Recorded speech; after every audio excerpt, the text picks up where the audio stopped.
Bueno, esta es la tercera parte de, no sé si es curso esto o algo así. Seminario, bueno, esta es la tercera parte del seminario. En la primera parte nosotros vimos lo que se llama la conquista española de América. Y dijimos que fue una empresa misionera y asimiladora, por la cual el Evangelio entra al Nuevo Mundo. Ese es nuestro nacimiento espiritual como nación. Nuestro nacimiento espiritual como nación. Dijimos también en esa charla que ese nacimiento tiene una fecha precisa. Si ustedes quieren llamarlo nacimiento espiritual o sobrenatural, como quieran. El 1 de abril de 1520. ¿Qué es lo que pasa en ese momento? En la expedición de Magallanes se celebra con la expedición de Magallanes se celebra en territorio argentino la primera misa en suelo argentino, a lo que hoy es la provincia de Santa Cruz y es la localidad de San Julián. En los 3 siguientes siglos, la Argentina entra a la historia, la Argentina-América entra a la historia universal en el seno de la cristiandad. Es el periodo de la historia que equívocamente nosotros llamamos época colonial y que es un equívoco porque nosotros nunca fuimos una colonia de España. Nosotros fuimos España. España europea y España americana era una misma cosa. En nuestro periodo es el periodo de la historia en los que se forma nuestra nación. ¿En qué sentido? Esto es, que es el periodo en el cual nos constituimos como una unidad moral, una comunidad de cultura, de lengua, de tradiciones, amalgamada por lo que es mucho más importante, que es la fe católica. Es un periodo de 3 siglos, comprendido entre el siglo XVI y el siglo XIX. También vimos en esa primera parte que luego de un periodo de gloria, de esplendor, conocido como el siglo de oro español, en el siglo XVII, a comienzos del siglo XVII, es una bisagra. ¿Por qué? Porque en España hay un cambio de casa reinante. Estaban los Habsburgo, hay una guerra civil, la guerra de sucesión española, y los que van a reinar van a ser los Borbones. Con los Borbones llegarán las ideas modernas del despotismo ilustrado. Y ya no será la España del descubrimiento y la evangelización, sino la España de los Borbones, precursora del liberalismo. Esa es la primera charla. Esto es una ayuda a memoria. En la segunda parte nosotros vimos el camino de la independencia. Es un periodo de la historia mucho más breve, mucho más que va desde el 25 de mayo de 1810 al 9 de julio de 1816. Son 6 años, nada más. Periodo muy convencionado, muy complejo, deformado por la historiografía liberal de Mitre, después de Casero, que culmina con la declaración de la independencia en el Congreso de Tucumán. Es nuestro nacimiento como Estado-nación, no como nación, ¿se entiende? Si el primero fue un nacimiento espiritual, este es un nacimiento jurídico. Pongamos fecha, en 1 de abril de 1520 nacimos como nación, o sea, como comunidad espiritual, con una cultura, con una identidad, con un idioma común, basado en una fe fundante que es la fe católica, y el 9 de julio de 1816 nacimos como Estado-nación, como Estado-nación independiente. Si el primero fue como nuestro bautismo, el segundo podría ser como nuestra mayoría de edad. En ese día nos hicimos independientes de nuestra madre patria, la que nos alumbró como nación. Y en esta tercera parte vamos a ver nuestro camino propio de la declaración de la independencia hasta el presente. Si la Argentina nació católica en 1520, con nuestro nacimiento espiritual, podemos decir lo mismo con nuestro nacimiento jurídico. El 9 de julio de 1816, Argentina nace como Estado como Estado-nación independiente y nace también católico. Hay un hecho poco conocido, pero que está absolutamente documentado, así que si lo quieren indagar, los invito a que lo hagan porque es muy interesante. Ese Congreso de Tucumán estaba compuesto por 47 diputados. De esos 47 diputados, 19 eran sacerdotes. Los nombro: Domingo de Achaga, Pedro Miguel Araoz, Manuel Acevedo, Pedro Castro Barros, José Eusebio Colombres, Miguel Calixto Corro, José Luis Churruarín, Gregorio Funes, Pedro León Gallo, Felipe Iriarte, José Benito Lescano, José Agustín Molina, José Pacheco de Melo, José Cayetano Rodríguez, hay unos cuantos José, Mariano Sánchez de la Loria, José Ignacio Tames, Pedro Francisco Iriarte, José de Zabaleta, Fray Justo Santa María de Oro. 19 sacerdotes entre 47 diputados. Había que agregar además a José Gorriti, que no era sacerdote, pero era doctor en teología. No son los que firman el acta de independencia, son 29, de los cuales había 11 sacerdotes. Dice Nicolás Avellaneda y Juan Bautista Alberdi, ni Avellaneda ni Alberdi son los ejemplos más grandes de hispanidad y de catolicismo. Sin embargo, fíjense lo que dicen. Representan lo más culto y preparado de la sociedad. Dice, formaban parte tanto del clero secular y también eran franciscanos, dominicos y mercedarios. El haber elegido las provincias tantos clérigos se debió no solo al hecho de que los sacerdotes eran el sector más culto de la sociedad, sino también a la situación angustiosa en que vivía el país, para cuya solución el clero inspiraba mayor confianza por su rectitud y ascetismo. Dice Nicolás Avellaneda, fueron curas de aldea los que declararon a la faz del mundo la independencia argentina, pero eran hombres ilustrados y rectos. No habían leído a Rousseau, ni a Voltaire, ni a los enciclopedistas, no eran sectarios de la Revolución Francesa, y esto mismo hace más propio y meditado su acto sublime. Dice también Nicolás Avellaneda, el Congreso de Tucumán se haya definido por dos rasgos fundamentales. Era patriota y era religioso, en el sentido riguroso de la palabra, es decir, católico, como ninguna otra asamblea argentina. Su patriotismo ostenta de por sí el sello inmortal del Acta de la Independencia. Su catolicismo se haya revelado día a día en los diarios de sesiones y en los discursos de todos los que formaban parte de esta honorable asamblea. Los congresistas de Tucumán se emanciparon de su rey, tomando todas las precauciones de no emanciparse ni de su Dios ni de su culto. Querían conciliar la vieja religión con la nueva patria. Pero no solamente la composición del Congreso, o sea, no era católico porque hubiese muchos sacerdotes, sino que el carácter católico de nuestro nacimiento se ve claramente en la jura de ese acto de nuestra independencia. El juramento estaba compuesto de tres partes. Y las voy a leer a las tres. La primera dice, juráis por Dios nuestro Señor y prometéis a la patria conservar y defender la religión católica apostólica romana. Primer juramento.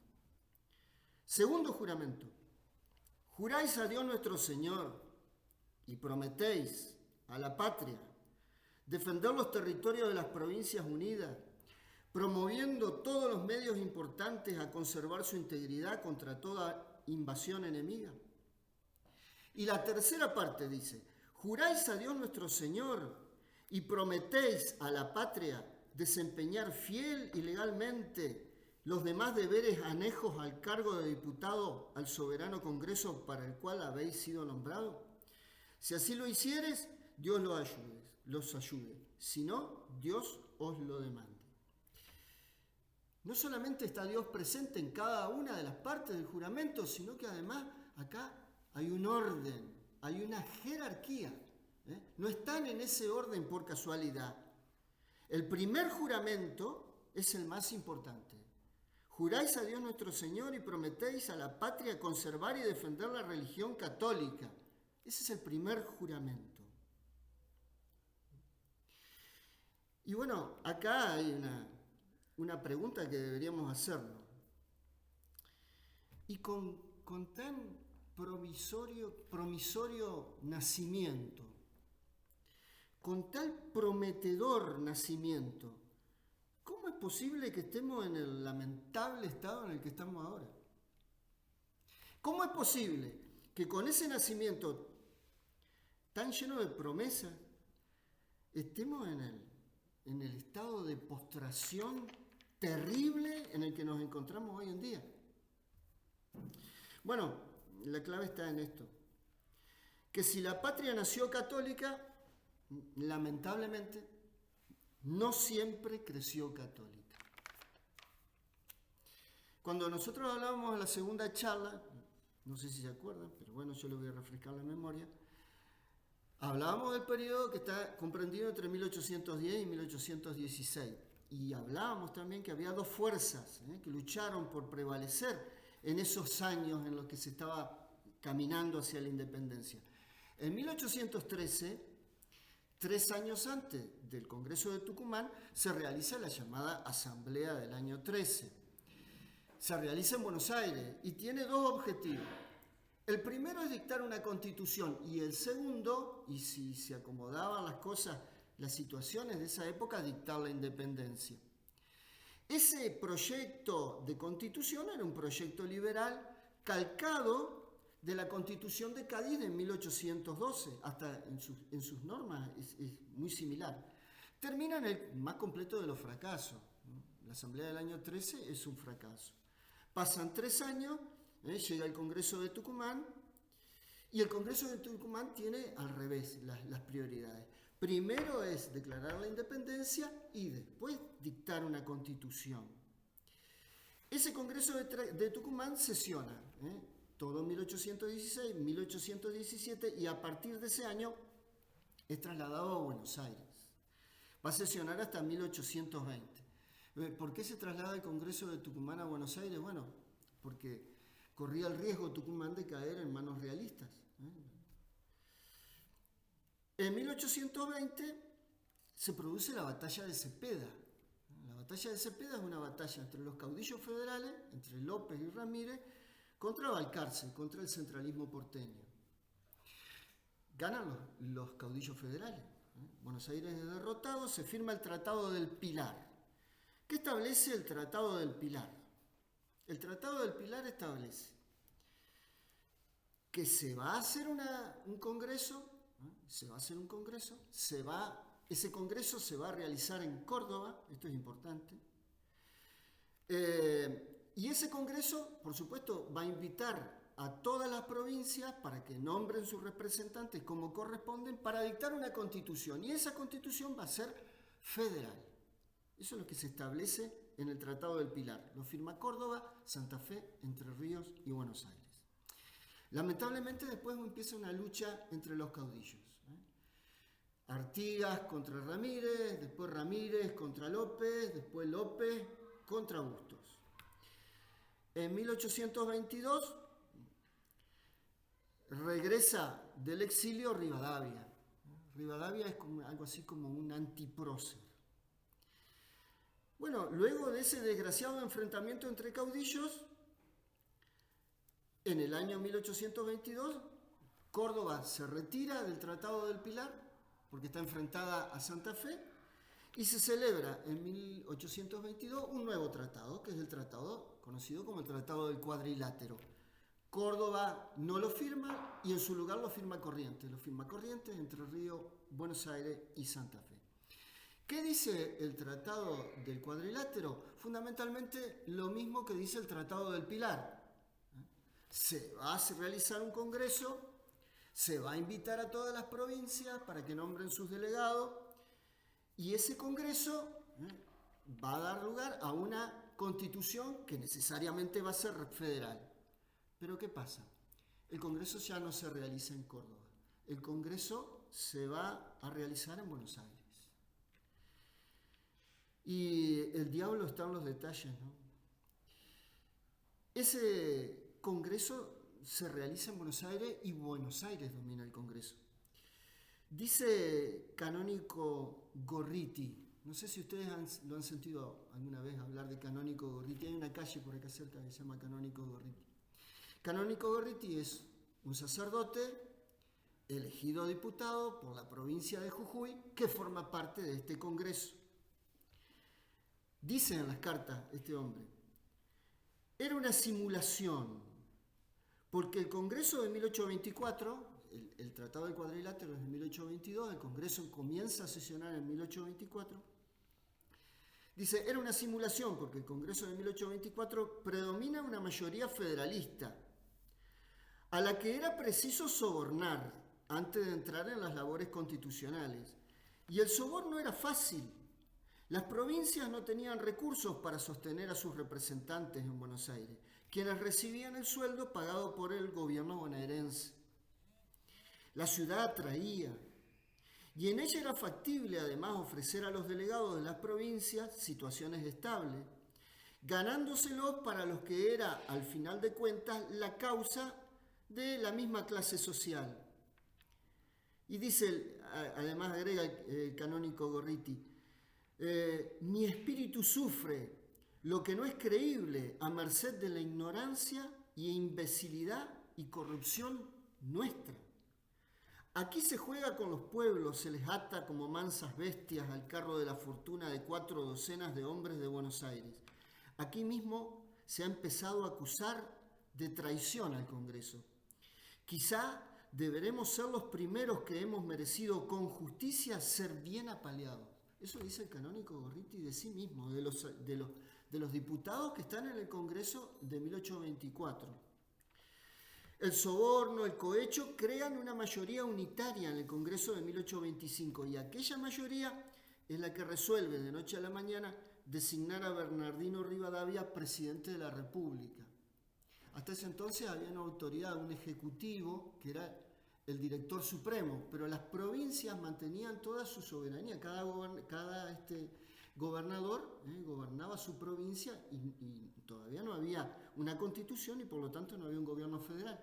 Sin embargo, el proyecto de Bernardino Rivadavia era crear un poder ejecutivo fuerte y para eso quita la figura del director supremo y crea la figura del presidente, que se vota entre gallo y medianoche en 1825. Y por lo tanto Rivadavia pasa a ser el primer presidente argentino, así se lo conoce, pero no es un verdadero presidente, porque todavía no hay constitución, no hay nada.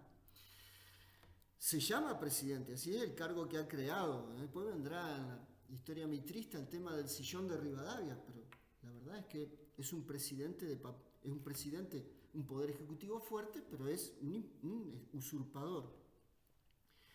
Con Rivadavia comienza una persecución violenta contra la Iglesia Católica. Se expulsa a las órdenes religiosas, se expulsa a los dominicos, se expulsa a los franciscanos, se expulsa a los bentlamitas, se confiscan los bienes de la Iglesia, se persigue a los fieles. Contra esta persecución se levanta Quiroga, pero no solamente se levanta la provincia de La Rioja, se levanta Quiroga, La Rioja y 5 provincias más. En la bandera de Quiroga hay un lema, religión o muerte. Las cosas vuelven al lugar donde debían estar con el restaurador.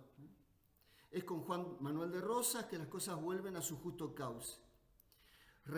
Termina la persecución religiosa, Rivadavia por supuesto se va, viene la guerra entre unitarios y federales, ganan los federales, viene el segundo gobierno de Rosas, vuelven las órdenes religiosas, se devuelven los bienes de la iglesia, se restablece el culto, incluso retoman los jesuitas, que no habían sido echados por Rivadavia, sino que habían sido expulsados por Carlos III en 1767. Pero, lamentablemente, en la batalla de Caseros del 3 de febrero de 1852 representa una bisagra en la historia.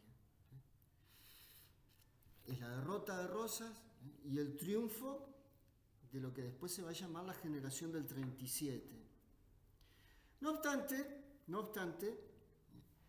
la Convención General Constituyente de Santa Fe de 1853 dicta una constitución que sigue siendo católica, como el pueblo argentino. En el artículo 2, la Constitución consagra la fórmula: el gobierno federal sostiene el culto católico, apostólico y romano.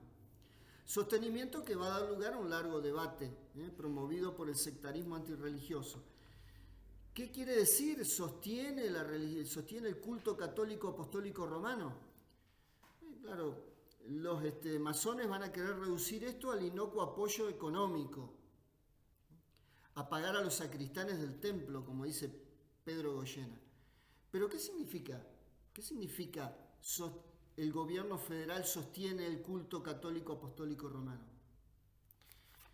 Significa, ante todo, acatar el magisterio de la Iglesia. Eso significa, no pagar a los sacristanes, acatar el magisterio de la Iglesia. Discusión vana, porque eso es lo que está además en las bases de Juan Bautista Alberdi, que sirve de modelo de la Constitución, que dice: la Confederación adopta y sostiene el culto católico y garantiza el de todos los demás. Acá hay una trampa, dice: la última parte referida a la libertad de culto en el artículo 18 de la Constitución, en el cual el proyecto albertiano merece una aclaración. Consagra el culto católico como religión del Estado, pero sin excluir el ejercicio de otros cultos cristianos, dice. No cualquier culto, ni menos las doctrinas ateas o anticulturales. Libertad de cultos cristianos.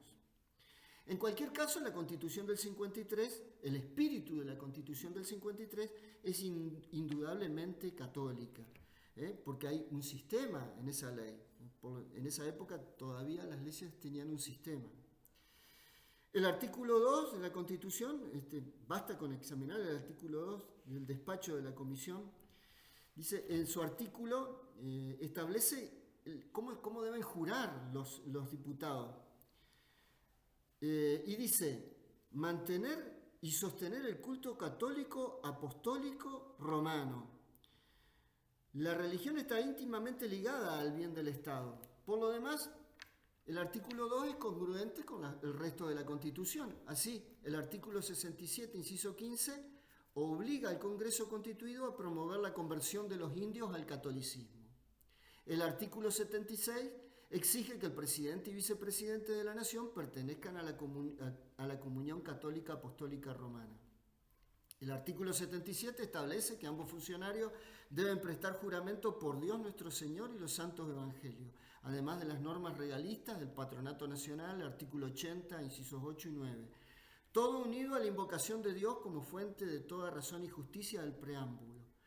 Norma que los laicistas querrán reducir al mero deísmo, omitiendo que en el juramento de fidelidad a la Constitución textualmente dice: por la Santa Cruz que se inmoló el Redentor del mundo, juro respetar y obedecer la Constitución política de la Confederación Argentina. Y comienza el periodo que se llama de las presidencias históricas, que va de 1862 a 1880, que son las presidencias de Mitre, Sarmiento y Avellaneda. Presidencias que están marcadas por la masonería, sin lugar a duda. Pero todavía no era el tiempo, todavía no era el tiempo. Sin embargo, las presidencias históricas van a sembrar lo que va a venir después. Y su primer artífice, o su más paradigmático artífice, es Sarmiento, sin lugar a duda. Sarmiento nosotros lo tenemos acá. Los otros días, esto es una acotación al margen, los otros días me pasan por WhatsApp un mensaje que tiene a Sarmiento, una foto de Sarmiento, y que decía: no a la ideología en la educación. Algo que yo suscribo, pero lamentablemente estaba Sarmiento en la imagen. Y Sarmiento es el principal ideólogo de la Argentina. No se cambia la Constitución, pero se siembran las bases de lo que va a venir después. Sarmiento es un gran artífice de la educación pública. De la educación pública. No significa que no hubiese educación antes de Sarmiento. Por supuesto que había educación, y había educación de calidad. Lo que pasa es que esa educación, la educación pública, estaba naciendo, ¿no? Todavía la educación pública no tiene nada de malo, pero la educación pública que Sarmiento quiere imponer es el normalismo. Y con la educación pública, con el normalismo, lo que viene es la cosmovisión positivista de la cultura, de la educación. Es merced, dice Enrique Díaz de Araujo, fue merced a la difusión a nivel de colegios primarios y secundarios del normalismo que ingresa el positivismo en Argentina. El desapego a la tradición nacional, el desprecio de los principios abstractos, la indiferencia religiosa, la asimilación de usos e ideas extrañas. Así se va creando una civilización cosmopolita. En ningún pueblo de habla española se despojó tanto como en el nuestro, en forma tan intensa su carácter ingénito, so pretexto de europeizarse. Esta orientación positivista no surge como una exigencia del alma nacional, sino que es una negación de esta. Fue una imposición de sentimientos e ideales exóticos por una minoría dominante. Sarmiento empieza a sembrar lo que después, lo que va a venir después. Y lo que va a venir después va a llegar de la mano de la generación del 80. Terminadas las presidencias históricas, va a empezar lo que se conoce como la generación del 80, que va desde 1880 a 1916, en donde hay un solo partido, que es el PAN, Partido Autonomista Nacional, que es un partido hegemónico. Y comienza con la generación del 80 una verdadera guerra de zapa contra la Iglesia Católica. Porque va a comenzar toda una legislación de neto cuño laicista. Para entender esto hay que explicar un poquito previamente cómo era la sociedad argentina en el siglo XIX. En el siglo XIX, la sociedad,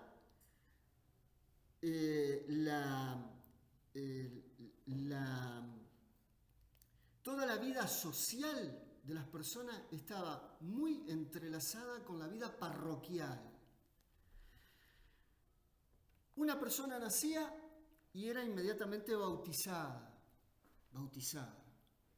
en su parroquia. Las personas se casaban y se casaban en su parroquia. No había matrimonio civil, era matrimonio religioso. Las escuelas, la educación pública era incipiente y las escuelas mayoritariamente eran colegios parroquiales, donde se enseñaba educación de calidad, pero además se enseñaba a Dios en las escuelas. Y cuando una persona moría, era enterrada en un cementerio parroquial. O sea, toda la vida social y la vida parroquial de la Argentina en el siglo XIX, casi llegando al final, estaba íntimamente enlazada la vida social con la vida parroquial. ¿Qué es lo que comienza a hacer la generación del 80? La generación del 80 va a presentar una cuña, va a querer ir separando de a poco la vida social de la parroquia, va a querer ir abriendo un hiato entre lo que es la iglesia y lo que es la sociedad. Y van a comenzar la legislación laicista. Y acá me voy a tomar unos minutos para definir qué es lo que se entiende por laicismo, que hoy se presenta como una posición neutral. Hoy nos presentan el laicismo. El laicismo es neutral. El laicismo es equidistante. No, el laicismo no es neutral. Para definir el laicismo voy a tomar las palabras que Pío XI da en su encíclica Qua Primas del 11 de diciembre de 1825. ¿Qué es el laicismo? Es un tipo de irreligiosidad engendrado por la modernidad que no reconoce a Jesucristo como Rey de las almas y de las naciones. Es el Estado y la sociedad sin Dios. La vida pública de un país en el cual el Creador está ausente. Pretende que la sociedad quede en las únicas manos del César. Coloca las leyes humanas por sobre la ley divina. La religión en el proyecto laicista debe ser confinada al plano de la conciencia individual y la laicidad promovida al rango de religión del Estado, lo contrario a lo que establece nuestro Congreso de Tucumán. Tal teoría se remonta a la Ilustración del siglo XVIII, que impuso la idea de que la religión no constituye más que una opinión entre otras. Toda la verdad sería subjetiva para el laicismo. Decreta fanático todo pensamiento basado en dogmas, en la verdad revelada. Disocia la fe de la sociedad. Ignora la objetividad de la revelación que religa necesariamente al hombre con Dios. Funda una antropología antropocéntrica, negadora del cristocentrismo, que luego deviene en un antropoteísmo. El hombre, Dios para el hombre. Homo hominis Deus. Renueva el sofisma griego de Protágoras. El hombre es la medida de todas las cosas. Clarísima la encíclica. Y la generación del 80 empieza a hacer eso, una legislación laicista, por la cual se va separando cada vez más esa unión, ese lazo muy profundo que había entre sociedad, entre lo que era la parroquia y la sociedad, se va separando. Hay una serie de leyes. Ley 1565, ley de registro civil. Todos los nacimientos ahora se registran también en el registro civil. Y de esa manera el gobierno no solamente va a controlar, sino que además al controlar los padrones va a facilitar los fraudes electorales de la generación del 80. Pero eso es otro tema. Ley número 1888, ley de matrimonio civil. Hasta ese entonces el matrimonio era un sacramento. Ahora la ley civil regula también el matrimonio por otro lado. O sea, por un lado es un sacramento y por el otro lado es un contrato. El matrimonio ahora es un contrato. En un primer momento, porque todo esto va por etapas, en un primer momento ese matrimonio, ese contrato, no tenía cláusula de resolución. Pero después va a venir la ley de divorcio. Después va a ser un contrato rescindible. Ley número 1871, cementerios civiles. Y la joya de la corona. Ley 1420, educación laica, gratuita y obligatoria.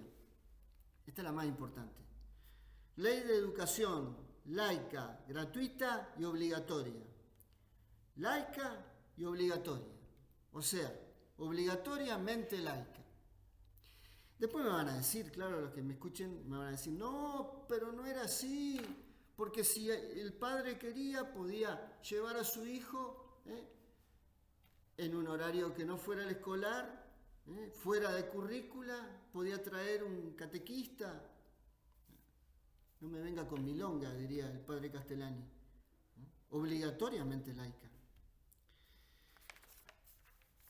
El laicismo, en especial, elimina a Dios de la educación de los niños y quiere reemplazarlo por una pedagogía apodada neutral, que de hecho fomenta la irreligión. Bien decía José Manuel Estrada, la escuela neutra es una invención masónica y liberal. Prescindir de Dios es negarlo. La educación sin religión satisface solamente a los que no tienen ninguna. El Estado sin Dios, es Dios-Estado. La escuela neutra no es una escuela de paz, es una escuela de guerra a Cristo. Y toda esta legislación es impulsada por la masonería. Se conoce, hay mucha información acerca de los presidentes argentinos. Se sabe con certeza que muchos presidentes argentinos han sido masones. Urquiza, Mitre, Sarmiento, Juárez Selman, Luis Zampeña. Seguramente dentro de un tiempo, cuando la masonería por ahí publica cada tanto sus memorias, nos daremos cuenta de que otros presidentes han sido masones. Pero toda esta legislación es impulsada por la masonería. Y ustedes me van a decir, pero esto es que es una teoría conspirativa. Siempre la masonería está atrás de todo esto. Esto es una ocurrencia del profesor de historia. No es una ocurrencia. Vamos a ver qué es lo que dicen ellos. En 1957 se celebra el primer centenario de la fundación de la Gran Logia Argentina de Libres y Aceptados Masones. Se publica el gran maestre de ese momento, que se llamaba Jorge Álvarez, manifiesta, hace unas manifestaciones y dice lo siguiente, está publicado, está escrito, después le voy a citar dónde. Dice Agustín J. Álvarez: quienes promovieron la discusión de la aprobación de la ley de registro civil y matrimonio civil fuimos los masones. Quienes hicimos posible la sanción de nuestra sabia ley 1420 de educación común fueron los masones, quienes en diversas oportunidades propiciamos la inclusión del divorcio absoluto.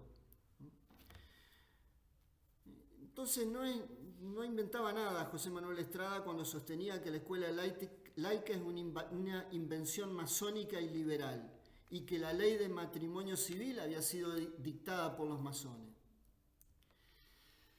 Es bueno decir que durante esos años ese alud laicista encontró la oposición frontal de gente valiente, de argentinos valientes y argentinos católicos, que en su momento dieron batalla contra esto, formaron lo que se denominó la Unión Católica, que tiene muchos y grandes representantes, pero del cual el más conocido de todos es José Manuel Estrada. Esa Unión Católica, título que también lleva su periódico, que editaron, se opone a todo este régimen oligárquico, liberal y laicista. Al punto tal que en 1890 forma parte de lo que se llamó la Revolución del Parque contra el gobierno de Juárez Selman. La Unión Católica formó parte de lo que después se llamó la Unión Cívica, que unos años después se va a dividir entre Unión Cívica Nacional y Unión Cívica Radical, que es el partido que conocemos ahora, aunque radicalmente distinto de lo que es ahora. Este conflicto entre católicos y laicistas devino finalmente en un conflicto directamente con la Iglesia y deriva en la ruptura de las relaciones con la Santa Sede. Se expulsa al nuncio apostólico, que era Monseñor Matera, el 18 de octubre de 1884, con gran festejo de la masonería.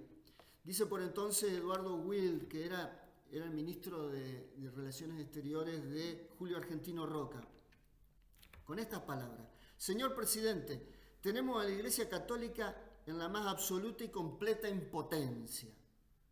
Y se vanagloria, Will, dice: lo que me recomendará siempre ante la generación presente es haber limpiado los establecimientos de educación de los elementos más atrasados y retardatarios que obstruían el paso de los grandes principios en que reposa la humanidad. Este régimen oligárquico anglo-masónico mantuvo al país separado de Roma durante varios años, 8 años, entre 1884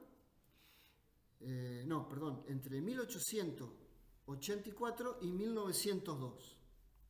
En 1902 hay un nuevo restablecimiento de las relaciones, hay un tratado que se llama Modus Vivendi, que a juicio de Enrique Díaz Araujo resultó peor el remedio que la enfermedad, resultó peor que la ruptura. Para evitar la persecución abierta, la jerarquía eclesiástica pactó la salida definitiva de la Iglesia de la vida pública argentina. Consiguientemente, el periódico Unión Católica, a falta de apoyo, cerró. Sus miembros se dispersaron El laicismo escolar y la disolución matrimonial quedaron firmes. Y hay otra ley más que generalmente pasa olvidada, que es la ley 1597, conocida como ley Avellaneda, que es la ley de universidades.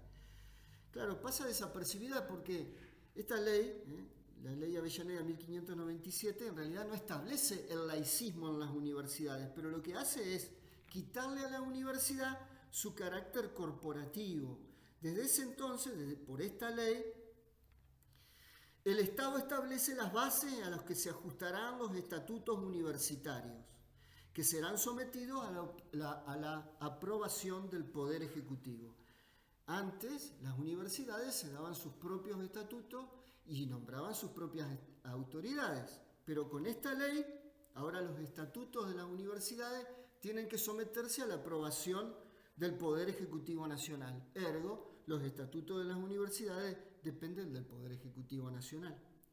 Deja la elección del rector de la universidad a la elección de los decanos, pero claro, acá hay una trampa. Los decanos son elegidos por una terna de la cual cada decano de esa terna es elegido por el Ejecutivo Nacional. Por lo tanto, el Poder Ejecutivo elige los decanos eligen al rector, ergo, el Poder Ejecutivo elige al decano. En 1918 se produce la reforma universitaria. Su momento más caliente se da en Córdoba, en la Universidad de Córdoba. Ahí ya directamente, ya no es el liberalismo el que se instala el socialismo revolucionario, destructivo del saber, que ingresa la ideología a las universidades. Hay un manifiesto que se llama Manifiesto Liminar de Deodoro Roca. Deodoro Roca era uno de los principales promotores de la reforma, de los principales propagandistas de la reforma universitaria.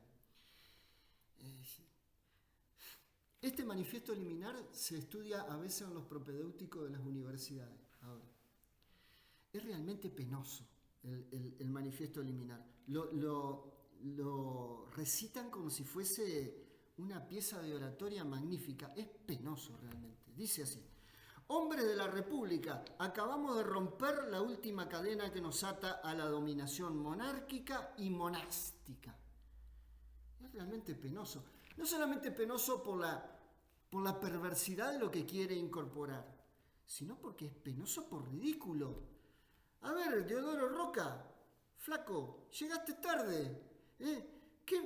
¿Qué lazo, qué cadena a la dominación monástica? Eso ya lo hicieron los liberales 20 años antes, cuando reformaron la ley universitaria. Todo este panorama parece que no hay nada para alegrarse. Todo lo que he demostrado es lamentable. Y sin embargo, el catolicismo sobrevive. Pasan 50 años.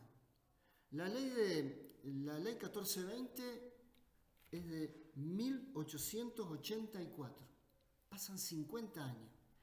Llegamos a 1934. En 1934 se realiza el Congreso Eucarístico Internacional en Buenos Aires. 50 años es mucho tiempo. Son entran 3 generaciones en 50 años. No, yo tengo más de 50 años, así que... Bueno,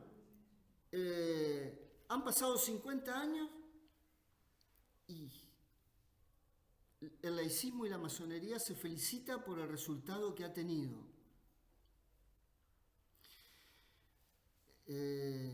Dicen los masones,